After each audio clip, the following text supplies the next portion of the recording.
One of the sad realities we face as gamers is that we all eventually have to have a job. I mean, unless you're some kind of genius that can go count cards in Las Vegas, you gotta eventually spend your time making that sweet scratch. And for you, gameranx really wants to spend some time talking about 10 things gamers with jobs hate. Number 10, making an absolute ton of money, knowing that you can afford an absolute ton of games, especially around that Steam sale time of year. Oh hey, I don't have time to do this. I have to work. I have to sleep.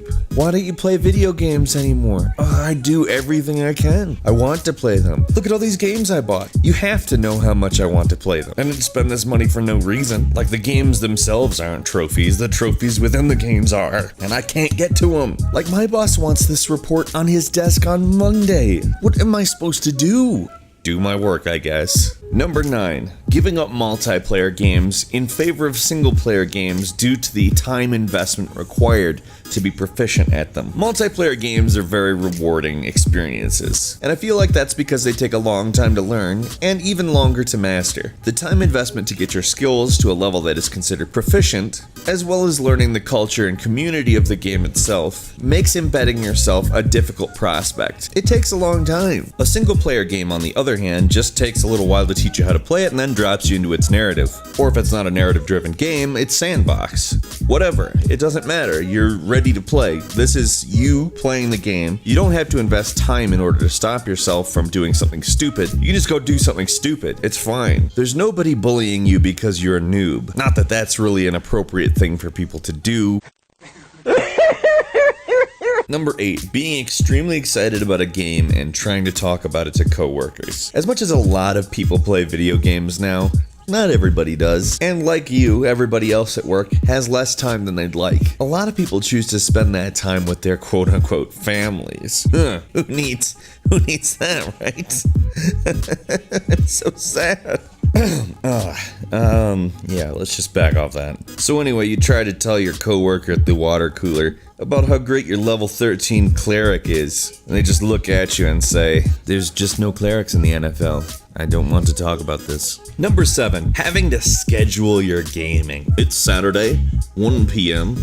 I have nothing to do. I've eaten, I've cleaned, and I'm ready. I've been looking forward to this all week. It's time to go hang out in a post-apocalyptic world or something. You don't even get to choose if you're in the right mood. So I'm not always in the mood to play a video game. Sometimes I'm tired. When I play games, I like to be sharp. I like to not be thinking, oh man, I could be doing this better. I like to be at the top of my game. And if I've been working my ass off all week, I don't know if I'm gonna be. Also, you just sound like you're kind of not cool. It reminds me of the song It's 5 O'Clock Somewhere. People don't like work.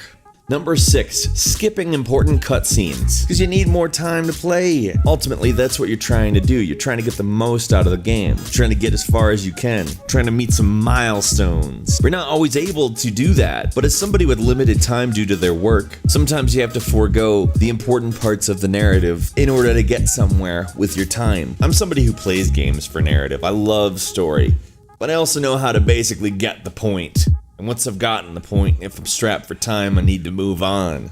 And that sucks, because it detracts from my experience. Number 5, sacrificing sleep to play games. If you're not a big fan of the whole scheduling your gaming hours idea, and let's be frank, I'm not. Sometimes you just decide, well, you know what's more important than sleep? This. And you just go until you can't go anymore. Can't go to sleep yet. Got relics to collect, enemies to defeat. I got so much to do. Before you know it, it's 3 a.m. and you can't even keep your eyes open anymore. You know you're gonna feel like crap the next day, but you also know that this is why you're doing it. Or at least partially why. Number 4, waking up in the morning after that long night of gaming. We talked about being up pretty late. Now we're gonna talk about how great that coffee smells. 'Cause you're like, oh, maybe I should have slept. But that's what it sounds like in your head anyway. If you say it, it's more like, I should have slept. You are the walking dead. You go into work and people are like, what happened to you? Are you sick? And you're like, yeah, sick at headshots. And they're like, okay. You sit down in your cubicle or other working environment. If you don't work in an office, you start pressing buttons on that keyboard and you're reminded, I've used this for other things. And you suddenly realize what kind of alternate dimension you feel like you're in. What am I doing here? every day. I feel like crap, and it's all because I'm here making money for some rich jerk who already has money. Why can't I just do things that I enjoy with my life? Why? Number 3, playing multiplayer tired. Now this is a little bit different than going to your job tired. You don't hate doing this. You hate how bad you are at doing this. Playing multiplayer tired is a little bit like drunk driving. The major difference is that nobody gets killed when you're tired gaming. And I mean nobody. That trigger finger is way behind. Also, it's not morally wrong to play multiplayer games tired. You're not really affecting other people. Unless you're on a team, but you're not affecting them in the way that you would be if you were drunk driving. Why am I talking about drunk driving? Anyway, it's really not fun to see those statistics at the end of the match when you ain't had a nap, nice little sabbatical in the middle of the day, or just didn't sleep last night. Cause you know, you're you. You like the games. Can't stop it. But we all do. We understand. No judgment here. I'm just really tired.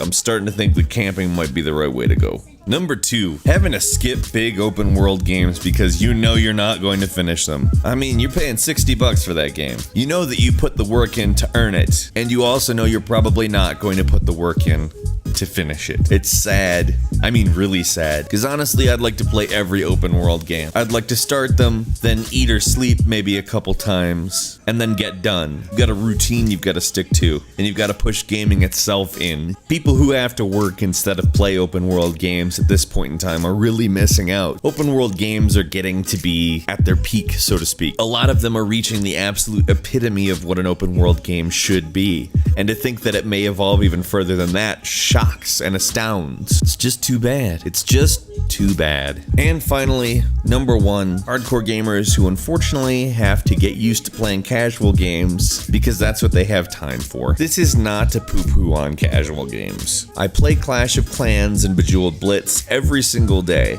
and it's just a nice way to calm the nerves, reset, and all that. Fortunately, my schedule allows me to play video games. In fact, I'm not sure if you noticed, I'm kind of encouraged to by work. But there are people who only have time for a round of Bejeweled Blitz, or Zuma, or really whatever. The ultimate goal here is simply just playing video games, and it's hard to fault someone for that. So anyway, while you're thinking about this stuff, why not leave a comment? Tell us what about these you agree with, or if you have your own experiences. We want to hear them. Also, don't forget to click the like button, it helps us more than you can possibly imagine. And finally, make sure you subscribe to our channel. We upload videos every single day, and the absolute best way to see them first is a subscription. Thank you so much for watching this one, and as always, we will see you next time on gameranx.